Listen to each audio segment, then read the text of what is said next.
Load up with your health essentials for the new normal. Enjoy great savings and shop at Health Fusion Philippines online stores at Lazada and Facebook page. Enjoy their vitamins in delicious gummy that are gluten-free, vegan, and halal. And most importantly, FDA approved. Check out Health Fusion Philippines on Facebook and Lazada.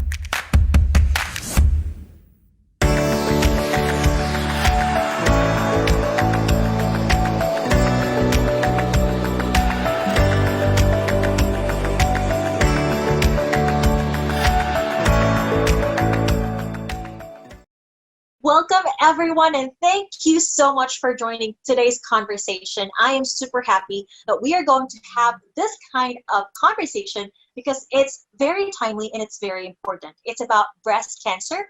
As we all know, October is Breast Cancer Awareness Month. My name is Mikki Sachiko, and I am so honored for this kind of breast cancer conversation. We have, of course, Dr. Jorge Ignacio. He's the chairman of Cancer Institute in UPPGH. And we also have Miss Glenda Resurreccion. She is the SM speaker, an author, a cancer survivor, an advocate, and the founder of the Pinky Town, which is one of the largest cancer survivor and support group. Again, for those who are watching this video, we appreciate it if you can share this live stream so a lot of Filipinos can benefit from this kind of conversation. I think it's very important that we all talk about this from different perspectives, from a professional like Dr. Jorge and from a cancer survivor like Ms. Glenda. So to begin this conversation, we have Dr. Jorge, who has prepared a presentation for us to talk about breast cancer or cancer in general, prevention, and other important information that we all need to know right now. Regardless if we have a cancer, have survived cancer, have a family or loved one who has a cancer, or is luckily cancer-free. I think this kind of information or presentation that Dr. Jorge will have is very, very important.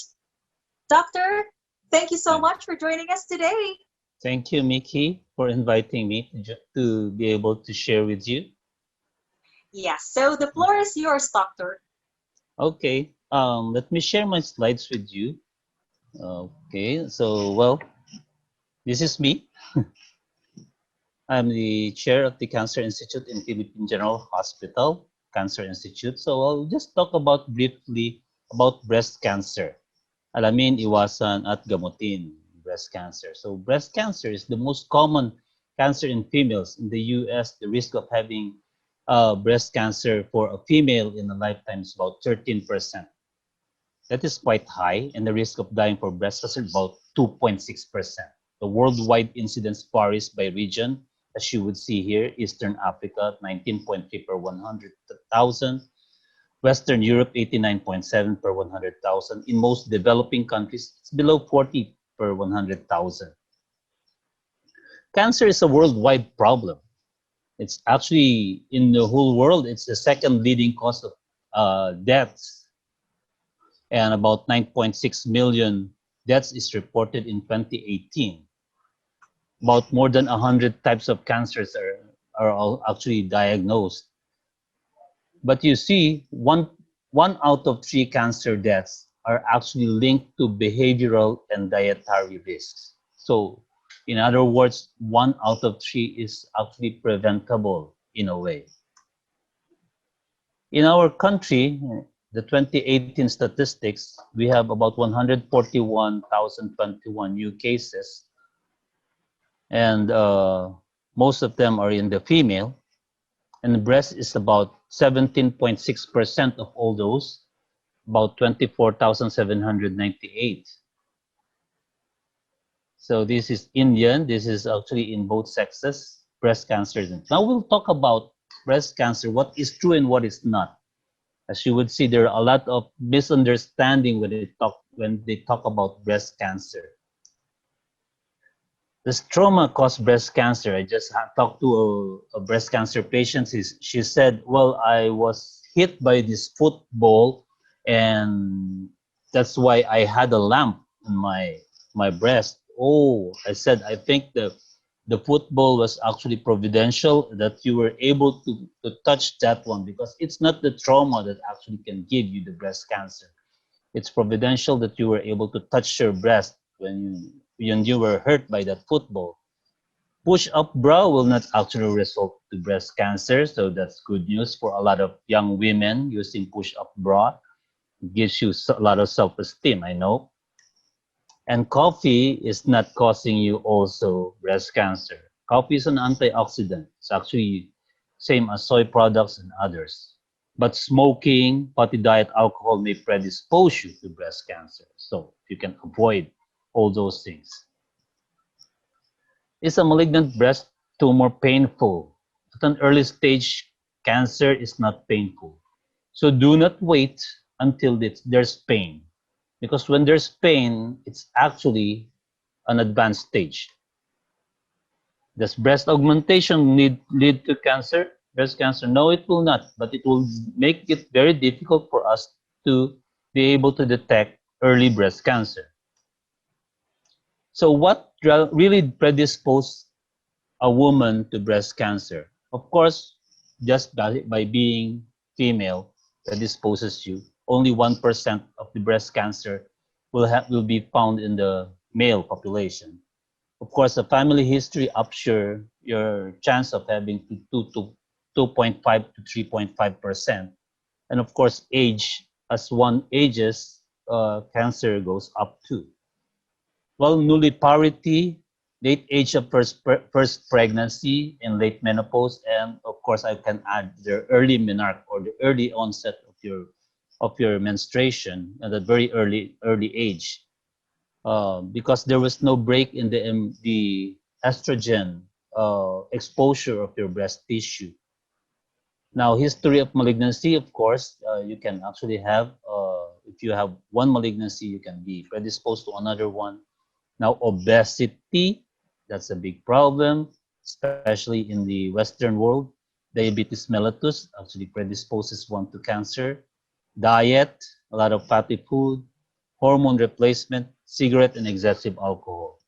So you can see here, there are things that you can really avoid, like your obesity, having a good exercise, cigarette and excessive alcohol, and your diet.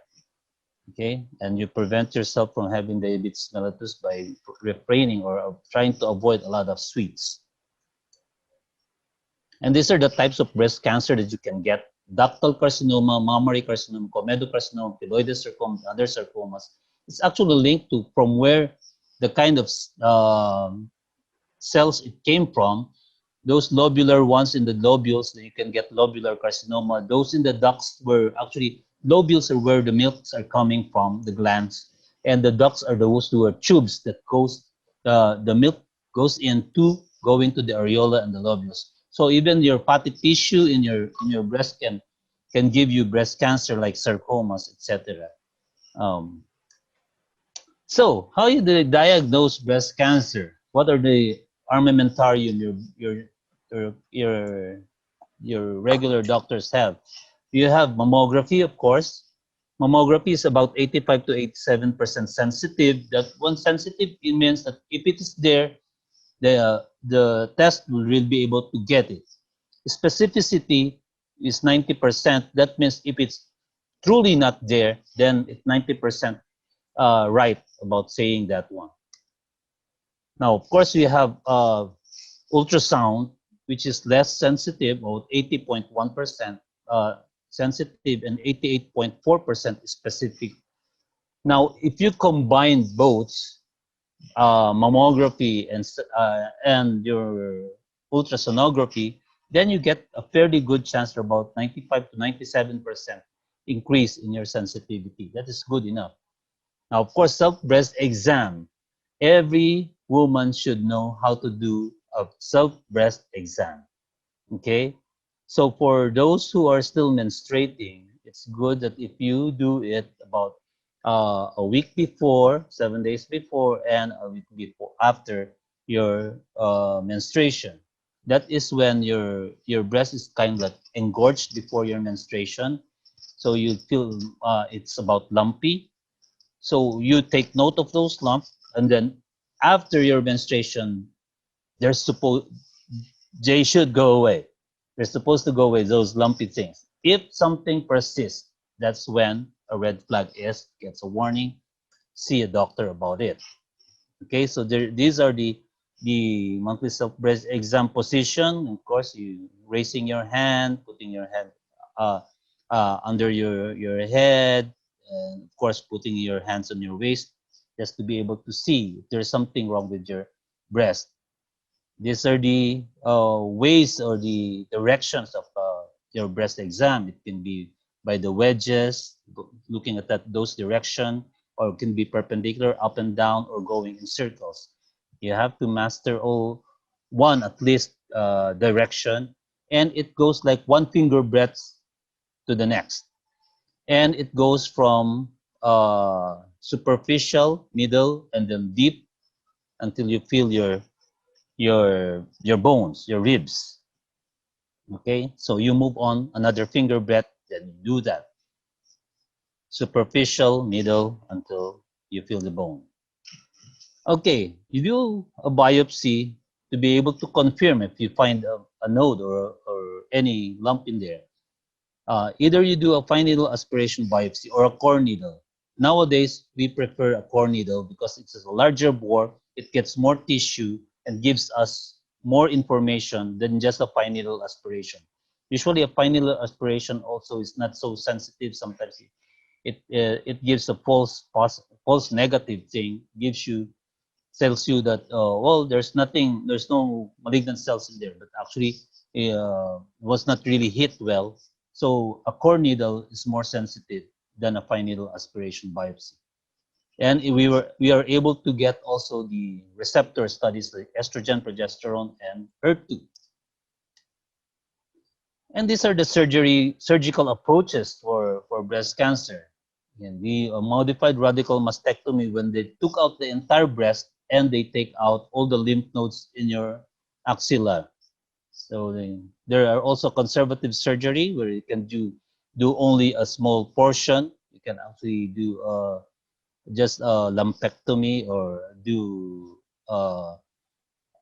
just a sentinel node determination. You instead of taking out all the nodes, you put in a dye, and only those which will light up when the dye actually will be taken out. So you'll be able to spare the patient from having all the nodes taken out, because taking all the nodes in your axilla actually gives a bad sequelae later on, where they get a lymphedema. Those are the people that you see that their one of their arms are really actually edematous, so manas na manas, and so this is actually a result of the contraction on their axilla after removing all those nodes, and it's irreversible.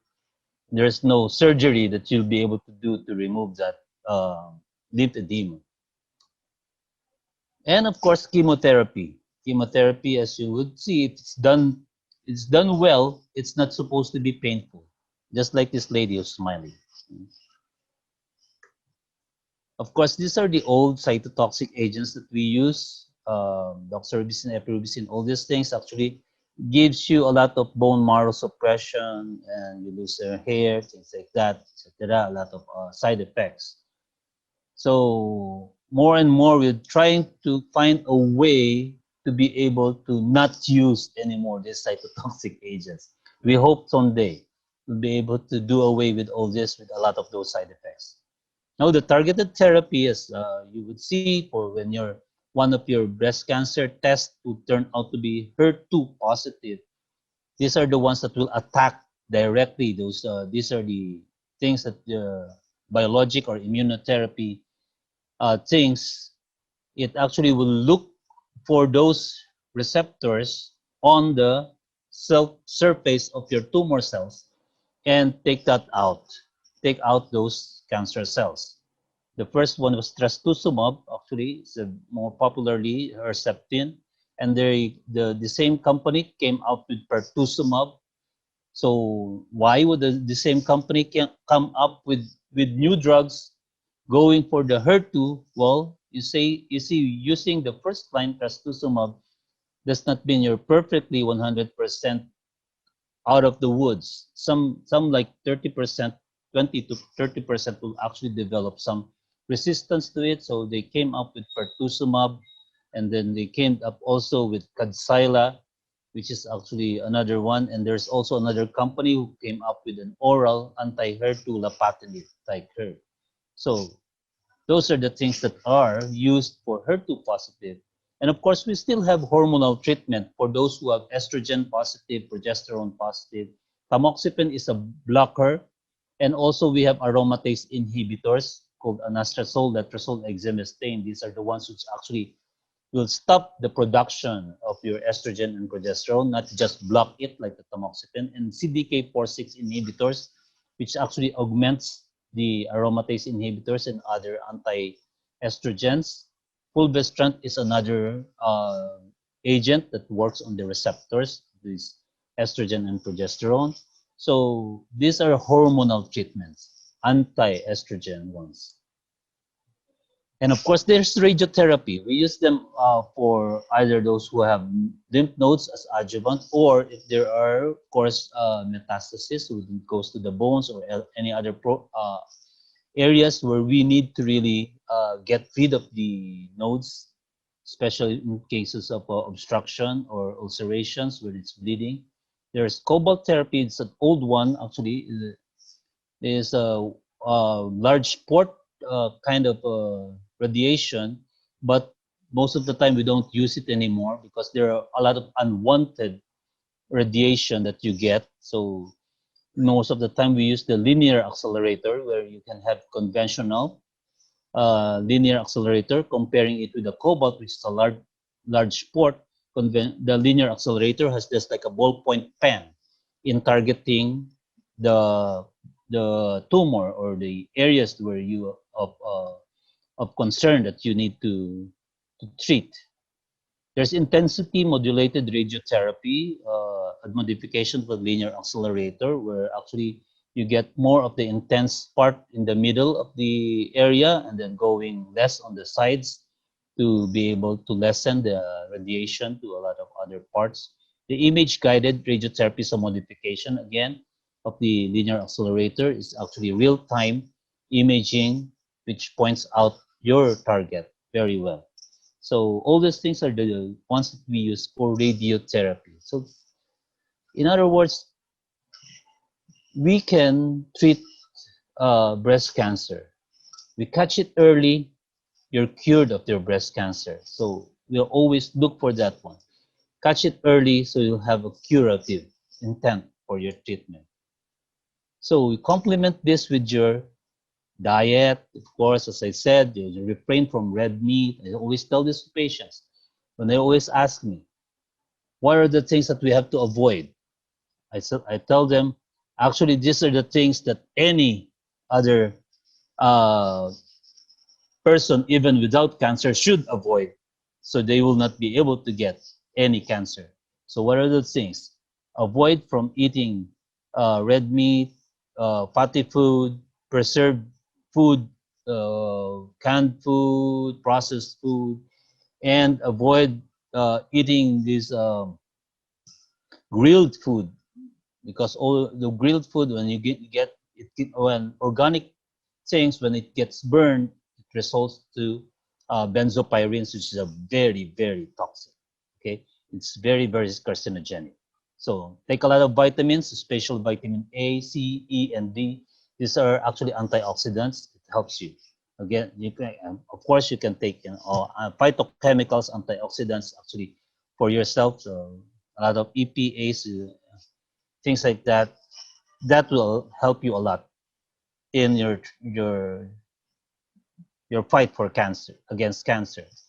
So I think most of them things are doing good for breast cancer. A lot of researches are going on.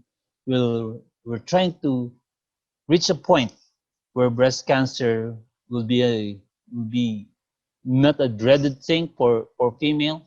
Most of the time that we will talk about breast cancer, because this is actually very debilitating for a lot, but there will come a time that we'll be able to conquer it, and it will become very common like we're just treating diabetes as something, some old other disease that we have here at the moment, the time to this date. So I think this is it. So I think this slide actually tells you it depends on what you see. Is it a sunrise? Is it a sunset? I would prefer to look at it always as a sunrise to give us all hope, because a sunrise actually means a new day. It brings us all hope for every breast cancer patient. So thank you so much for everyone for listening. Thank you, Mikki. Thank you so much, Dr. Jorge. What a wonderful and insightful presentation. So definitely, after the next presentation or talk, we're gonna ask you some questions based on what you shared. So let's go ahead and have our next esteemed guest. We have, of course, Miss Glenda Resurreccion. So as mentioned earlier, Miss Glenda Resurreccion is a cancer survivor, a cancer advocate, the founder of the Pinky Town, one of the largest online groups for supporting people with cancer or is currently battling cancer. And of course, she is an author and a well-known speaker as well. Miss Glenda. Miss Glenda, I am so happy that you are here. I know you are so busy, especially for this month. I want to thank you, first of all, and everything that you have been doing. I am such a huge fan. And I know that you'll be sharing your story and some inspiring tips as well. So, yeah, first of all, I wanted to ask you. So, I know that you have gone through a lot of cycles of chemotherapy, 8 cycles. 18 cycles of immunotherapy, 40 rounds of radiation. Why is that? Can you tell me what type of cancer you have? What was it like for you? You know, in a nutshell. Okay, I had it twice. Well, the first time it was stage 3C. It was diagnosed pretty late because I did not know the warning signs. We didn't have any history of cancer in the family, so I had pain in my chest for a long time. I had pain on my back, which was also a sign of breast cancer, but I didn't know that. And then I had swelling here. I thought I was just getting fat until I saw a lesion on my right chest, Christmas night of December 25 of 2017. That's when I decided to go to my doctor, who advised me to go for a sonogram. And then, you know, I didn't understand most of it, but I saw highly suspicious for malignancy. And then January 6th of the following year, that's when I got the final diagnosis. I showed it to a doctor, and she's the one who told me it was really cancer. Actually, she didn't tell me, I asked her.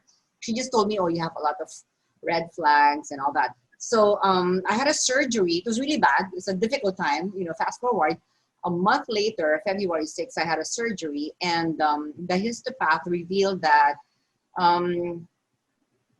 it was, you know, 6 cm. It was huge.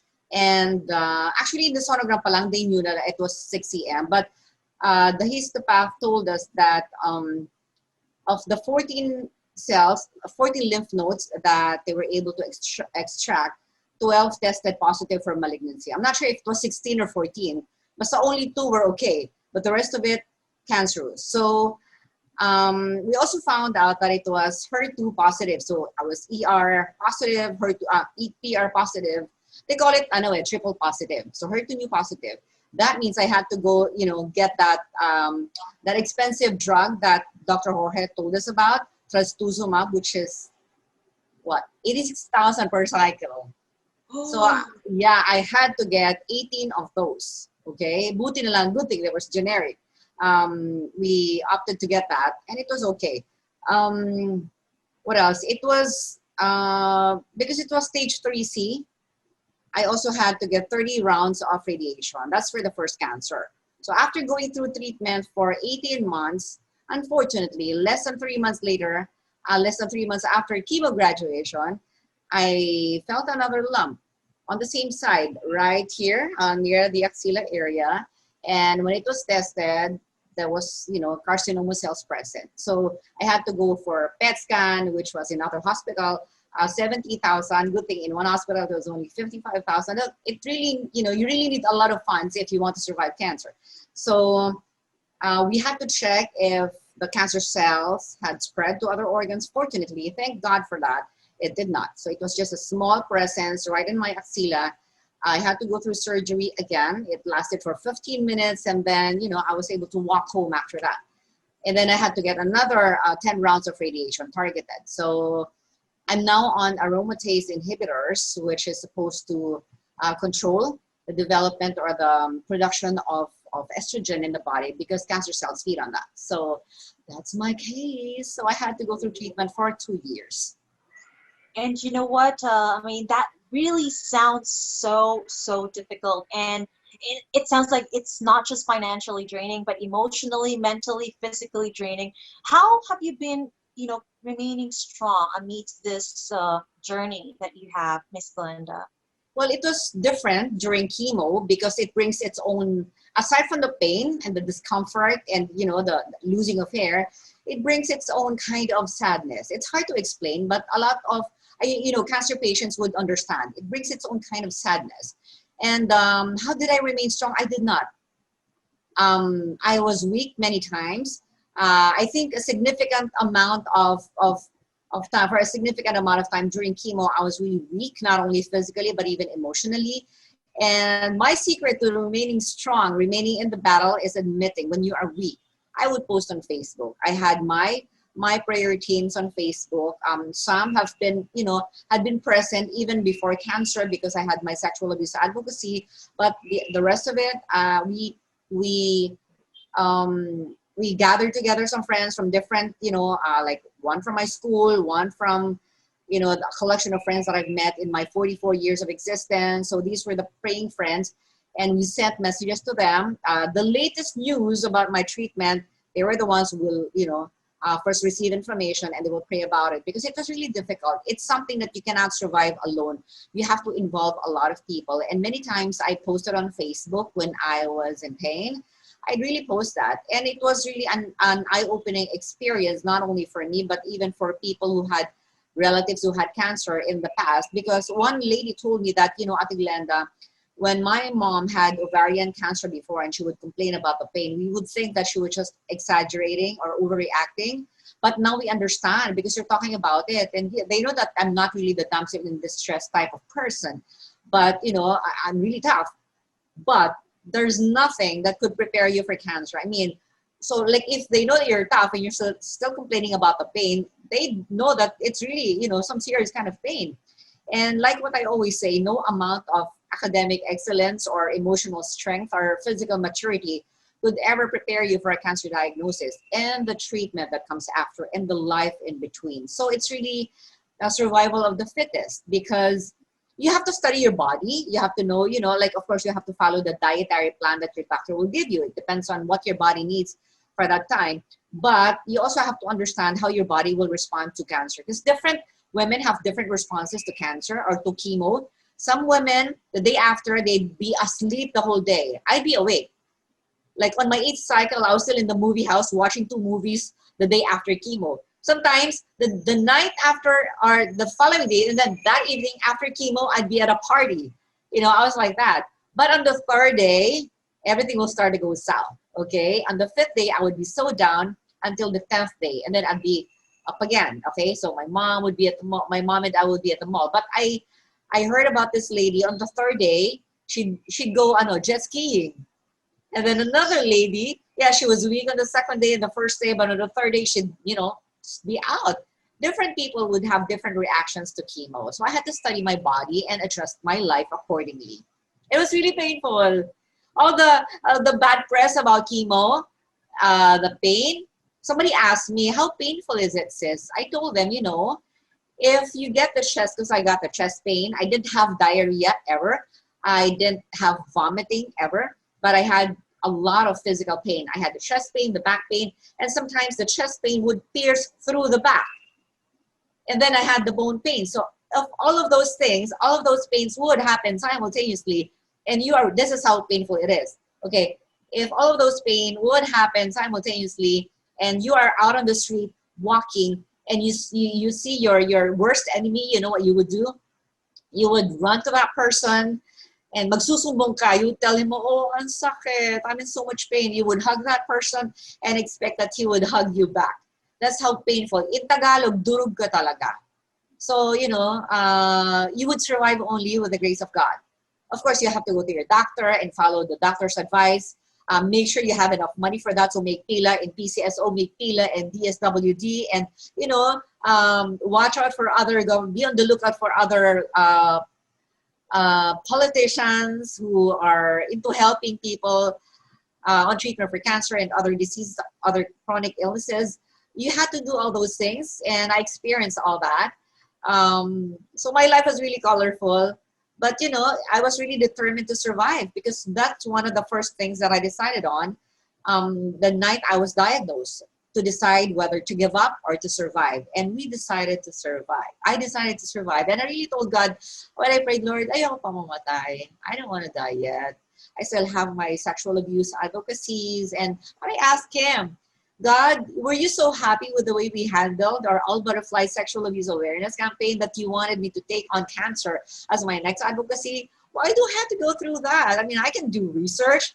Why? But it's really different when you go through something than, if you just did research on it.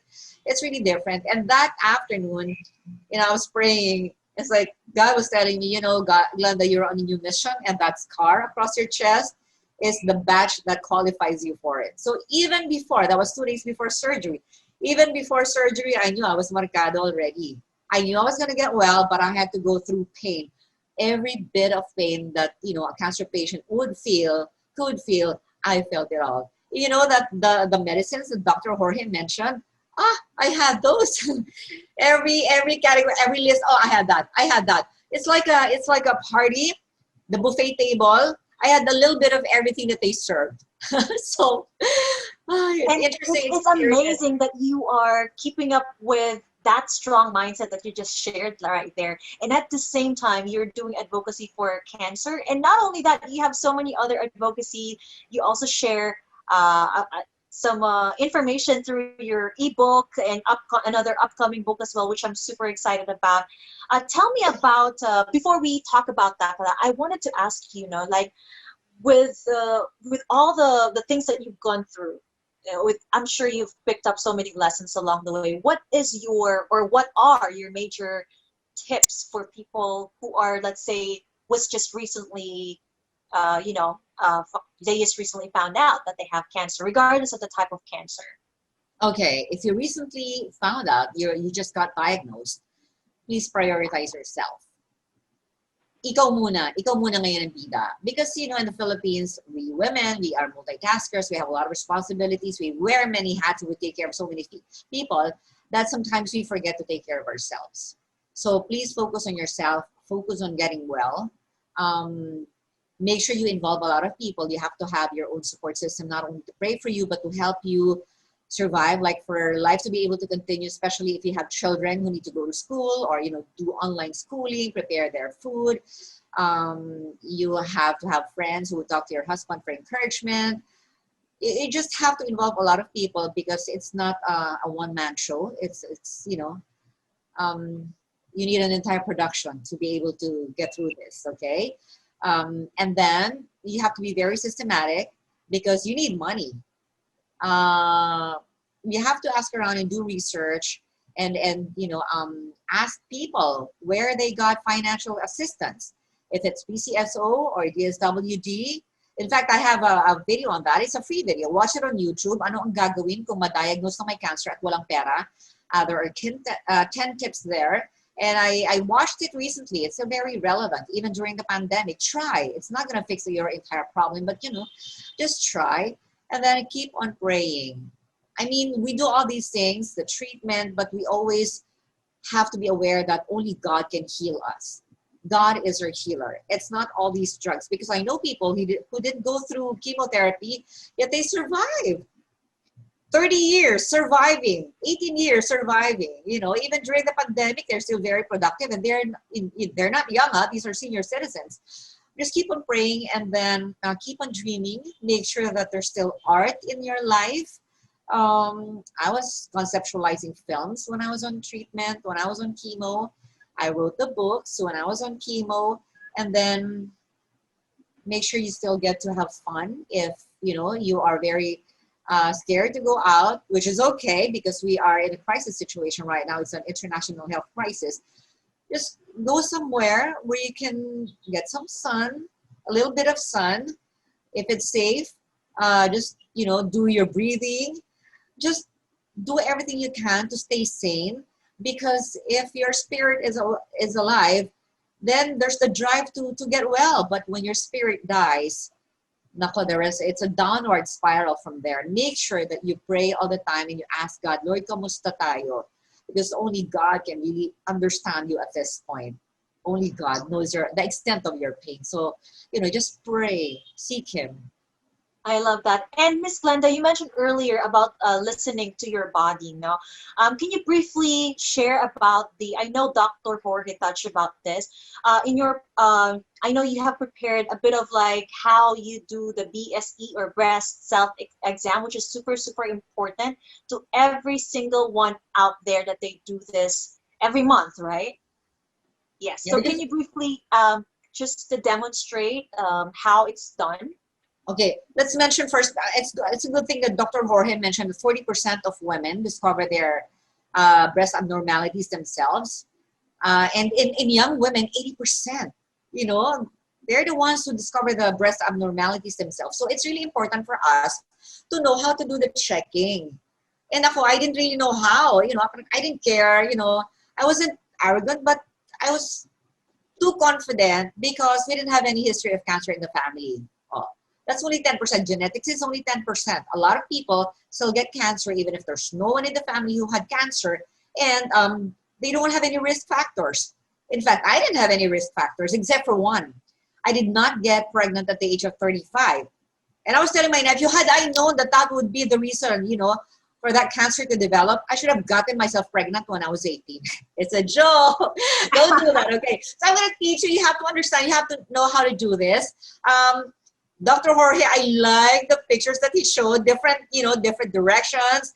Okay, this is just one sample, ha. This is a knocker, and it's really used by a lot of cancer patients who've gone through a mastectomy, because there has to be a balance in the body. Once you lose one part of the body, the rest of it will follow. So it's going to be like, you know, your bones on your neck would be a little affected, and then your shoulders, baka matabingi, and then your back. So you have to wear a special kind of bra if you can't afford it, because it's really pricey, especially the prosthesis, the silicone. You can use the knockers. So we're going to use this for illustration on how to do your breast self-examination. If you don't know how, you can go to your doctor, but this is a good sample, you know. Okay, I'll show you something else later, but this is, kunyari, this is your breast. So start here. Pero you have to start all over, ha? I mean, you have to check all over, but kunyari, start here lang. This is your breast. Okay, kunyari, it's that big. Ayan, ganyan, ganyan. So, sa edges, ganyan, ganyan. Parang you go around. Yung fingers, use the first two fingers. Ganyan, flat lang. And then you check. Like what Dr. Jorge said, surface muna, and then middle, and then yung deep. Okay? Talaga you check until you could feel your bones, you know. Do that to make sure that you are thorough when it comes to your checking. When it comes to your breast self-examination, you have to be thorough. And the advice is, your movement should be 1 inch forward. But because I'm praning, half inch pa lang, I go around lang. Buti ng praning is okay. I've learned my lesson. And there's no harm in doing it that way, diba? Okay, so you keep on doing that until you reach the areola and then the nipple. You know what my doctor would do? She would go around like that, and then, you know, she's really very thorough. She makes sure that she check everything, and, you know, you leave no stone unturned. Check everything. It's your body anyway. It's a matter of life and death. So when she says, Yeah. okay, clear, malinis lahat, oh, I'm so happy. All right. And then, one more thing that you have to check, there are things kasi, there are times kasi there's no lump, but you would see changes in your breast, like the breast size, the breast shape, if it's lopsided, if it's swelling already, there's pain. Dr. Jorge said that, you know, when there's pain, that's already advanced stage. He's right. You know, my story is a proof of that, because I started feeling pain here back in August. Yung pala, you know, it's advanced staging na. I didn't know it. One more sign, when you feel that your nipple is retracting, like it's being pulled inward. It's supposed to be an orange, but I don't have an orange. I ate it already. So, lemon na lang natira. So parang, your nipple is here. It's being retracted. It's being pulled inward. When you see that, that's the time for you to go to your doctor talaga. So do the check. They say every month, I check every day. You know why? I check every morning, every night. The first cancer, I saw it at night. The second cancer, I saw it in the morning. So I check every night and every morning. So when I check in the morning and there's no lump, thank you, Lord. And I check at night before going to bed, there's no lump. Thank you, Lord. Because one day passed that I'm okay. So every day is a blessing. Every gising is a blessing. Yes. So you have to be able to check your body. I mean, especially you can't go to the doctor all the time. We're nagtitipid. And sometimes transportation is difficult or it's not safe to go to your doctor. At least, know how to do self-breast examination. That would help a lot. There you go. To our viewers, regardless of your gender, please be your own breast friend and do BSE or breast self-exam because it can save your life. We will have Dr. Jorge again. Dr. Jorge, we wanted to just ask you, because earlier, as you guys saw on his presentation, that there is like a certain perfect. I know Ms. Glenda mentioned that as much as possible daily mag-check, right?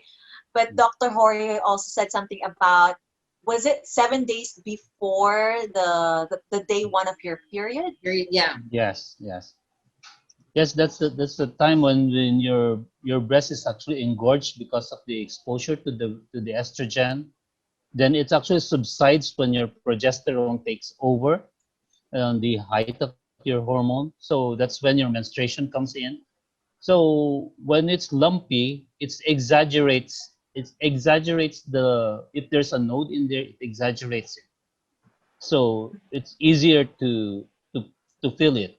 Now if it's physiologic or it's something normal, the lump will go away completely after your menstruation. But if it persists in there, so that's a red flag. That's a warning. So you better see a doctor, have it biopsy. That's why it's advised to have it the week before and week after. Right. I'm so glad that you highlighted that.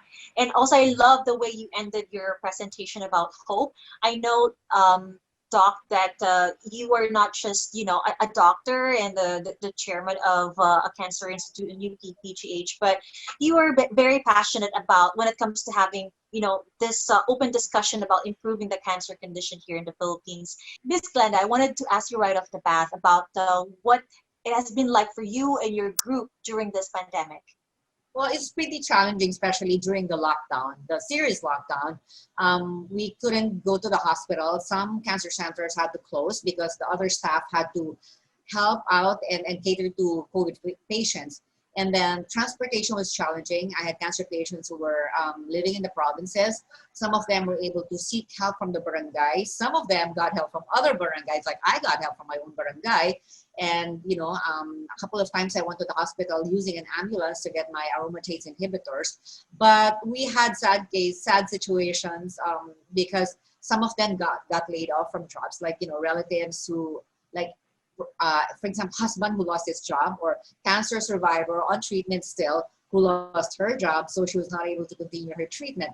Another lady that I know, she lost her sponsorship for medication because she's on this you call this medical trial, right, doctor?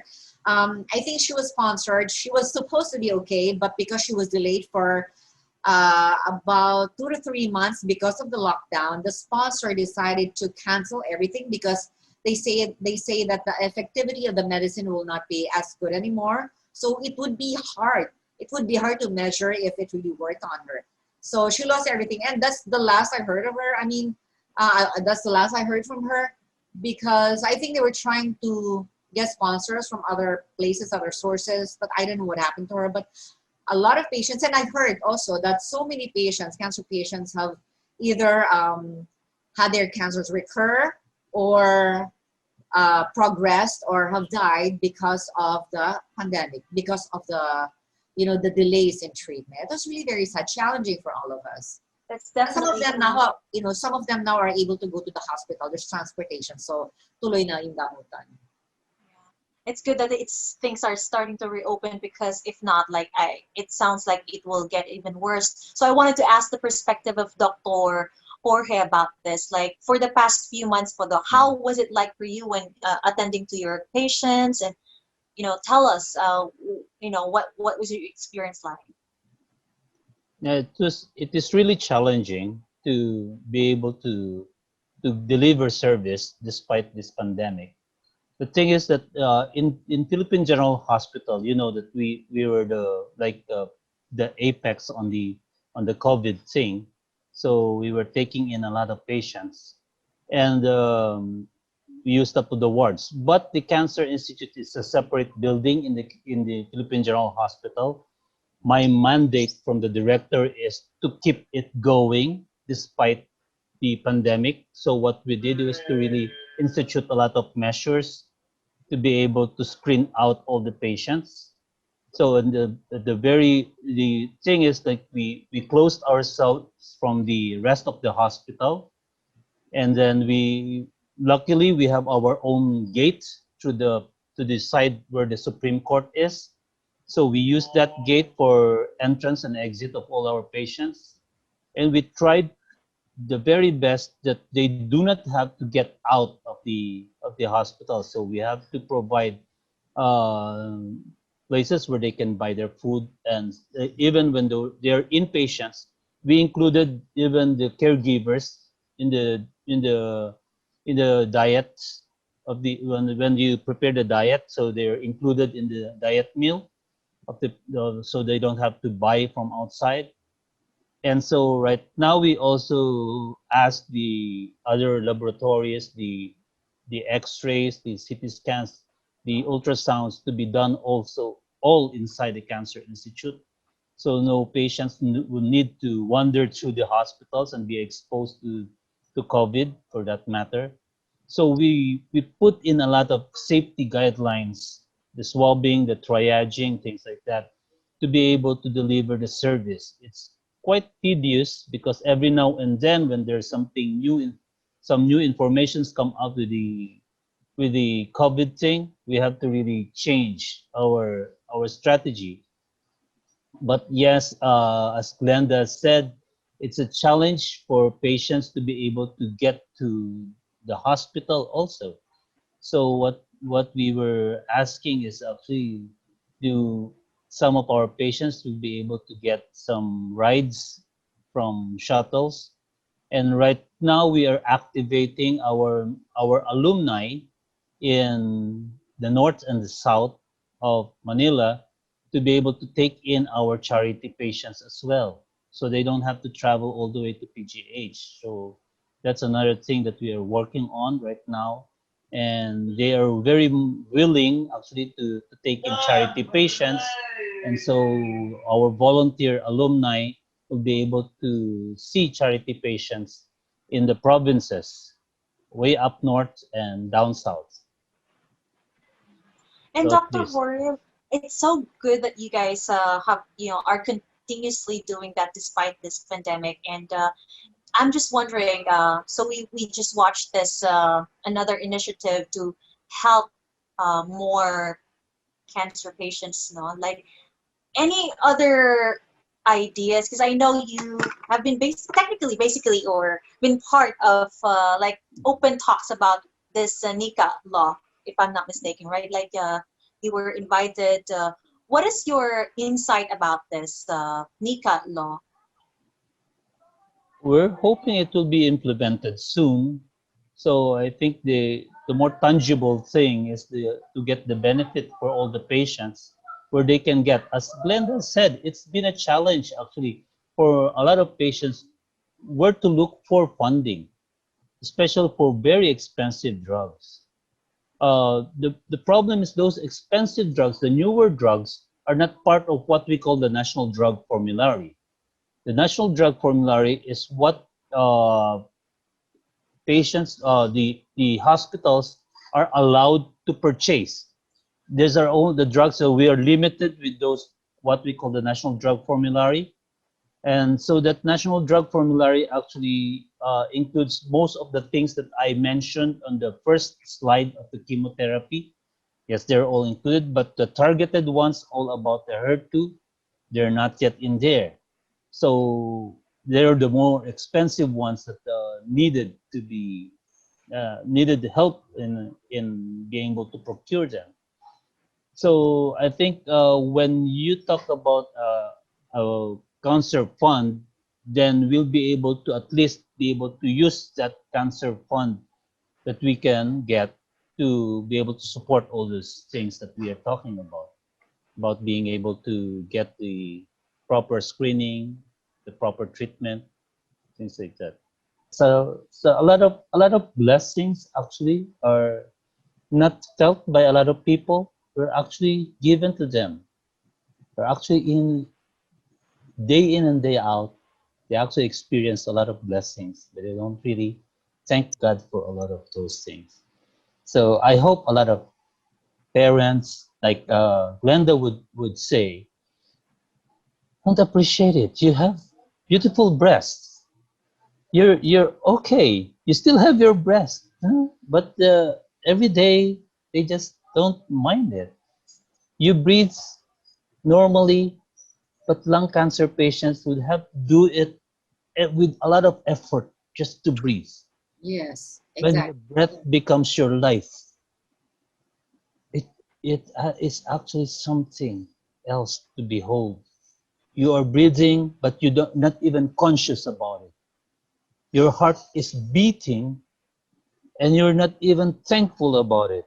Some people have to have pacemakers just for to make their heart beat. And I just was able to, well, with God's blessings, able to help one of my the son of my friend to get a battery for his pacemaker just in time. It's just 5% left of the battery life. And he was being asked 1.4 million in a private hospital, and we just spent 15,000 in PGH for that one. Those are blessings. We forgo. We don't. We're blinded to things like that. So And people should know a lot more blessings. what is Yes. your perspective that now there is this Nika law, which is the main goal is to basically help people like you? Okay. My number one request, I'm sure it's really good. It's gonna help a lot of people. I just hope that it gets implemented really soon. But I also hope that it will be translated into Filipino. Most of the time, they use terms that are really so technical that even college graduates will not understand. We are not politicians. You have to translate it in simple English or in Filipino in a language that common tao will understand. Kasi ako sabi ko, I have to read that entire thing and translate it into Filipino because some of my girls would be more comfortable sometimes when I post something on Facebook. One patient would tell me, Miss Glenda, when you write in English, I have to ask my sister to translate it to Tagalog so I would understand it. Ay, Tagalog. So sinabi niya yun in Tagalog, in Filipino. I mean, okay, so please, when you are passing laws like this, you guys are very honorable people to all the politicians who will watch this video, but please translate it into Filipino. Use simple Tagalog that we will understand. Do not use deep Tagalog because the millennials will not understand. I will understand because, I'm a teacher. But please use simple Tagalog so that common people, because it's actually for us. It's for the common tao. Please make sure that we understand the laws that you are creating and implementing for us. So please use a language that is very common and very familiar to us. That's my only request. And you also mentioned about one of your followers, and I know that you have been really a good influencer for your multiple advocacies. And as a matter of fact, you have an existing book right now and a free ebook that you give as part of your advocacy, which I'm super happy. And you have another upcoming book as well. Can you briefly share about these two things? Okay, the first one is called the Blue Book. Doc, this is for free. I'm gonna give you the access. And please give it to Wonderful. your patients. It's for free. Maagang pamasko, Doc. Okay, Thank it's you so actually a much. compilation of, yeah, you're welcome, sir. It's a compilation of stories and articles that I wrote when I was on chemo. So you get the emotions raw and real. You get my pain. Oh my gosh. Okay, it talks about some topics that I covered. Okay, let's mention some. What are the things that you're not supposed to say to a cancer patient. Like, do not Oh. dictate our diet. Do not tell us to have the other breast removed. Because if it's healthy, God chose to preserve it, then preserve it. Respect your body, like what doctor said, you know, we have to appreciate our bodies. And then don't try to sell us funeral plans. All these things, do not tell us that, you know, we have some hidden sins, that's why we got cancer, it's a punishment. And do not, you know, blame us for developing cancer because we are so stressed out, because we're working so hard for our families. Don't do that. Also, we talked about the insecurities, because I'm single, you know, I suffer through that, low self-esteem, how you deal with pain and fear after being diagnosed with cancer. And of course, we have there, ano ang gagawin? It's in Filipino. I think I included about 9 to 10 articles, but one of those, the Blockbuster, shared 262 times. Ano ang gagawin pag may nakakilalang na diagnosed na may cancer at walang pera? So there's a video version of that, but I also included the article in that book, and it's in Filipino, it's in Tagalog, so it can easily be understood. But most of the stories are in English, very simple English. 3 stories are in Tagalog. So, Doc, I will give you an access to that, and please, you may share it with your patients and other friends from other hospitals, other doctors from other hospitals. It's for free. It's maagang pamasko because we are in this situation, pandemic, gipit na tayo. Para refreshing, mabigay tayo ng ebook, you know, because total nagdusa na rin lang naman ako, pakinabangan na natin. I surely will. I surely will. I really appreciate that. It's wonderful. Yeah, it's called A Voice from the Cocoon, because our advocacy film is called All Butterfly, and we thought that, you know, we were going to take off already. We had a film showing in Malacanang. 2 weeks, 3 weeks later, I was diagnosed with cancer. Wow. So I felt like I was dragged back to the cocoon, where I had to deal with myself, my insecurities, and cancer, and a lot of other uncertainties. So all of that captured and integrated in one book for free. It's called A Voice from the Cocoon. Wow. And I'm so glad you're using your voice to really help a lot of Filipinos, Miss Glenda. And there's another book which will be out very soon. It's on managing chemotherapy side effects. It's a 260 plus pages book. That one is not for free, okay? But it's really gonna help you survive, you know, your chemo season. And I was saying to myself, if only I had this book when I was on treatment, life would have been different, and I would have been more organized and systematic. And, you know, I would have suffered less because I had to get information from so many different people. And sometimes I had to wait for them to get online and wake up and, you know, go online for them to be able to answer my questions. But now, it's going to be challenging to do that, even if you have a lot of time, because we're dealing with people who have children who are doing online schooling. They have their side gigs, so they're very busy trying to survive, trying to keep their heads above water. So now you have this book. It will help you understand chemo, radiation, and cancer treatment, how to deal with your physical side effects, emotional, psychological, spiritual, and what to do when cancer returns. So it's all in one book. It will be out very, very soon. It's called Stage 3G. Not 3C, 3G. Because Very it's, interesting. 3G, because it's the 3G stand for grit, grace, and gratefulness. 3 components that you need to survive. Grit, Love it. Grace, and gratefulness. That's So to wonderful. our viewers, please check out the pinkytown.com. Make sure that you're following Miss Glenda as well to make sure that you are in the loop about that. I will be one of the first one to get my hands on that and make sure to support you for that. So I'm super excited about that. Just last question to you both, Dr. Jorge. Any last message to our viewers right now? So always, as in any other cancer, early detection translates to cure. So be more vigilant, be more aware. Let's conquer cancer together. We'll be able to do that if we work together. Now we have help from the government. Let's do this, and we will see cancer going down. in our mortality, in our incidence. So thank you so much. And we hope that we'll be able to be of help to you as oncologists to always be here for you. Thank you. Thank you. And Miss Glenda, what are your last messages or last message to our viewers? Especially now in the new normal, it's difficult. About cancer, well, breast cancer is now #1 in the Philippines. We have 35 cancers. Breast cancer is on top. And we have the highest cases, highest incidence rate in Asia. So you have to listen to everything that Dr. Jorge discussed earlier. Please play this video again and again. It's very comprehensive. It's going to give you a lot of information about cancer, and please share it with your friends. And at the same time, take care of your bodies. It's not going to prevent cancer, like completely, but please do it as a way of appreciating God for giving you this life. I mean, God is in control of everything. He knows when we're, supposed to expire, or if we're going to survive any chronic illness. But please still do your part. Let's focus on cancer. Know what you're supposed to know, and then early detection is your protection, like what Dr. Jorge said. And then stay healthy. Remember, HALT. Do not get hungry too much, angry too much, lonely too much, and tired too much.